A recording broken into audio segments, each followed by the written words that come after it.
এক জিয়া ছবি দেখুৱাৰ কাৰণে চেষ্টা কৰিছো কেমেৰা সহযোগী নিকুঞ্জয় ফালৰ পৰা দেখুৱাই গৈ থাকিব এয়া হৈছে মঙ্গলদৈ নিকটৱৰ্তী গেৰিমাৰী অঞ্চলৰ বাসিন্দাসকলে নৈপৰীয়া বাসিন্দাসকলে কি ধৰণে বসবাস কৰি আছে মই এই পৰিৱেশটো প্ৰথমে দেখুৱাই লৈছো কেমেৰা সহযোগী দেখুৱাই যাব এয়া হৈছে মঙ্গলদৈ নৈপৰীয়া গেৰিমাৰী বাসী ৰাইজ আৰু তেওঁলোকে কি ধৰণে বসবাস কৰি আছে বা তেওঁলোকৰ যোৱাবেলি যি তীব্ৰ বানপানী হৈছিল এই বানপানীৰ ফলত তেওঁলোকৰ ঘৰ নিহে গৈছিল আৰু বিভিন্নজনে ইতিমধ্যে লাভ কৰিলে তেওঁলোকৰ ঘৰ তেওঁলোকৰ মাটি তেওঁলোকৰ সা সম্পত্তি কিন্তু এওঁলোকে এতিয়ালৈকে লাভ কৰা নাই নিজৰ থকা ভূমিখিনি তেওঁলোকৰ মঙ্গলদৈ নদীত যা গ'ল মই পুনতে দেখুৱাই লৈছো কি জিয়া ছবি সঁচাকে ক'বলৈ ভাষা নাই তেওঁলোকৰ থাকিবলৈ ঘৰ নাই খাবলৈ ভাত নাই যি অৱস্থা সঁচাকে বৰ দুখ লগা ছবি নেতা আহিছে নেতা গৈছে কিন্তু এইসকল মানুহে আজিলৈকে তেওঁলোকৰ নিজৰ প্ৰাপ্য নিজৰ সুবিধাখিনিৰ পৰা বঞ্চিত হৈ থাকিবলগীয়া হ'ল মই পুনতে বাইদেউ গৰাকী আছে মই বাইদেউ গৰাকী ওচৰলৈ গৈছো হয় বাইদেউ কি নাম আপোনাৰ মোৰ নাম শ্ৰী বাসন্তী মণ্ডল হয় কি কৰিম আপোনালোকে দেখিছে মোৰ ঘৰ দুৱাৰ সকলো মই আহ্বান জনাই নমস্কাৰ কৰিছো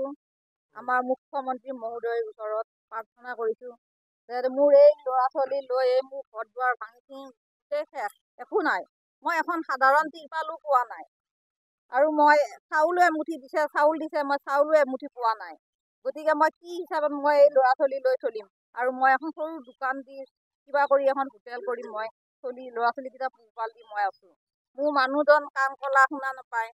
ভৰিৰ বেমাৰ অসুখ তথাপিও মই আছোঁ তেনেকৈ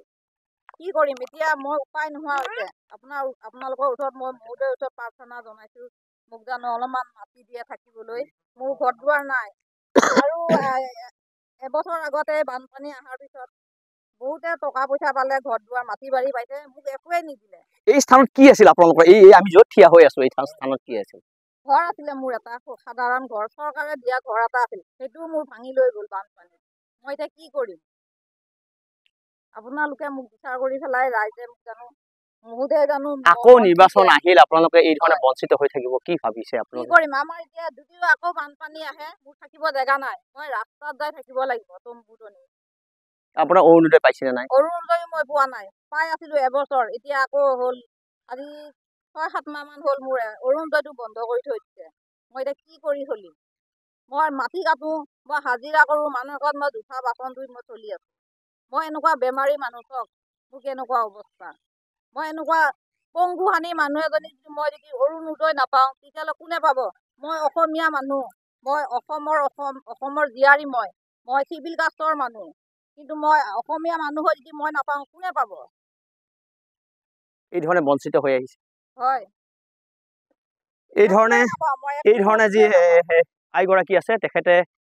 দুখেৰে কৈছে তেখেতে বঞ্চিত হৈছে মই আন এগৰাকী ব্যক্তি আছে তেখেতৰ এই মঙ্গলদৈ নদীত যা গৈছে মই পুনতে কেমেৰা সহযোগে দেখাব এইটো হৈছে তেওঁলোকৰ থকা ঘৰৰ এটা স্থান এইটো মঙ্গলদৈ নদীৰ এতিয়া মাছ বুকুত সোমাইছে এই আপোনালোকে দেখিছে এই কেমেৰা সহযোগে দেখাব এইবিলাক তেওঁলোকৰ ঘৰ আছিল তেওঁলোকে এইবিলাক ঘৰসমূহ তেওঁলোকে নিশেষ হৈ গৈছে মঙ্গলদৈ যি প্ৰবাল সোঁতে তেওঁলোকক নিশেষ কৰি পেলাইছে আৰু এগৰাকী ব্যক্তি আছে মই ব্যক্তিগৰাকীৰ ওচৰলৈ গৈছো তেখেতৰ ঘৰ দুৱাৰ শেষ হৈছে তেওঁলোকৰ যি ভূমিৰ অধিকাৰ সেই অধিকাৰ মঙ্গলদৈ নদীয়ে কাঢ়ি লৈ গ'ল আৰু তেওঁলোকে এতিয়া ভূমি তেওঁলোকে নাপালে এটা ক্ষুদ্ৰ ব্যৱসায় কৰি আপুনি জীৱন নিৰ্বাহ কৰিছে কি নাম আপোনাৰ বাইদেউ মোৰ নাম বিচিত্ৰা ডেকা মই ইয়াতে ৰাস্তাতে দোকান এখন কৰি সৰু দোকান এখন কৰি ভাত খাই আছিলোঁ পানী আহোঁতে ঘৰটো গোটেই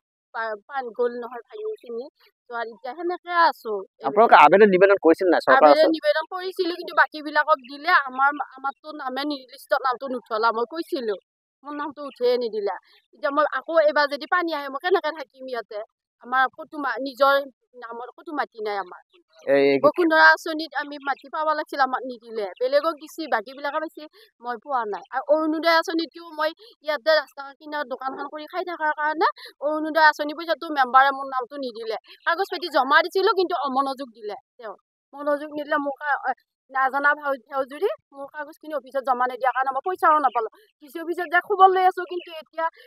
পইচা উঠি সোমাই দিয়া বাইদেউটোৱে কয় কি এতিয়াহে বন্ধ হৈছে নহয় বাইদেউ পৰ্টেলটো বন্ধ হোৱাৰ কাৰণে এতিয়া আহিলে কাম নাই আপুনি যেতিয়া আকৌ মুখ্যমন্ত্ৰী ছাৰে খোলা দিয়ে তেতিয়া আহিব এনেকৈ কৈছে যাই ঘূৰি আহোঁ মই অৰুণোদয় আঁচনিও পোৱা নাই আৰু ঘৰটোতো ভাঙিয়ে গ'ল মাটিও গ'ল ঘৰটোও গ'ল এতিয়া ছাৰে যি বাকীবিলাকক মাটি দিছে ঘৰ মাটি যোৱা বুলি মোকো অলপ মাটি দিব লাগিছে মুখ্যমন্ত্ৰী মহোদয় দিলে পৰিয়ালটো পোহপালন দিব পাৰিব ছাৰৰ দয়াত যদি মই মাটি অলপ পাওঁ কিবা কৰি আমি কাম কৰি খাব পাৰিম এই ধৰণে কাটৰ আহ্বান জনাইছে মই আপুনি বাইদেউ বলক আপোনাৰ ঘৰটো আমি চাওঁ আপোনাৰ এই কোনখিনি ঘৰ আছিল এই স্থানত আপুনি আপোনালোকে চাওক আপোনালোকে ND24 দৰ্শকক জনাব বিচাৰিছো এই হৈছে মঙ্গলদৈ নদী এই গৰাখত তেওঁলোকৰ ঘৰ আছিল আৰু এই স্থানত তেওঁলোকৰ ঘৰ থকাৰ পিছতো তেওঁলোকৰ ঘৰ নিঃশেষ হৈ গ'ল ফুটপাথত তেওঁলোকে জীৱন নিৰ্বাহ কৰিছে তেওঁলোকে ক্ষুদ্ৰ ব্যৱসায় কৰি জীৱন নিৰ্বাহ কৰিছে তৎসত্ত্বেও কিন্তু যে চৰকাৰৰ শাসন হৈছে চৰকাৰ বা দৰং জিলা প্ৰশাসনে এইসকল মানুহক এতিয়াও ঢুকি পোৱা নাই আমিও কামনা কৰিছো এই ধৰণৰ নৈপৰীয়া ৰাইজৰ দুৰ্দশা নিৰ্মূল হওক আৰু এই ধৰণে তেওঁলোকে জীৱন নিৰ্বাহ যাতে ফুটপাথত থাকি তেওঁলোকে জীৱন নিৰ্বাহ কৰিব নালাগে তাৰ ব্যৱস্থা কৰক আৰু তেওঁলোকে সুন্দৰভাৱে সুস্থিৰ বাতাবৰণে সমাজত জীয়াই থাকক তাৰেই আমি কামনা কৰিছো